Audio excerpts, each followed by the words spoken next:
အခုဖွင့်မဲ့ Chinese online class ကိုကျွန်တော်ဒီလိုတင်ပေးမှာပါသင်တန်းသားကိုကျွန်တော်က Telegram ကနေကျွန်တော်သူ့ကိုတင်ပေးမဲ့သင်ခန်းစာတစ်ခုကျွန်တော်ပို့လိုက်မယ်ပို့တဲ့ဥစ္စာကိုသင်တန်းသားကနေပြီးမှအဲ့ဒီသင်ခန်းစာကိုဆိုဖို့လေ့ကျင့်ခန်းတို့ဒီမို့ရင်ဝက်ကြရေးဖို့လေ့ကျင့်ခန်းကိုလုတ်ပြီးတာနဲ့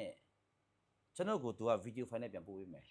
ပို့ပေးတဲ့ဥစ္စာကိုကျွန်တော်ကနေမှအနီးကပ်ပေါ့ခင်ဗျာအနီးကပ်အဲ့ဒီဥစ္စာကိုကျွန်တော်ကစစ်ဆေးမယ်စစ်ဆေးမှသူ့ရဲ့အမှားအမှန်အဲ့ဒီဥစ္စာကိုကျွန်တော်ပြုတ်ပြင်ပေးတဲ့ဗီဒီယိုဖိုင်တို့ပြန်ပို့မယ်တူးချင်းစီတယောက်ချင်းစီ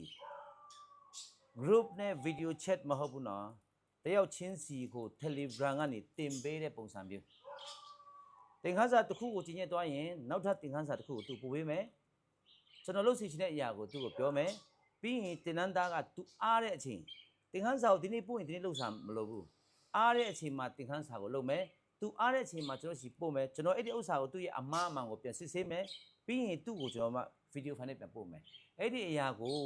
သူစိတ်ဝင်စားတဲ့ကာလအထိသူကြိုးစားတဲ့ကာလအထိကျွန်တော်အကောင်းဆုံးတင်ပေးမယ်လို့ကျွန်တော်ဆုံးဖြတ်ထားပါတယ်ခင်ဗျာ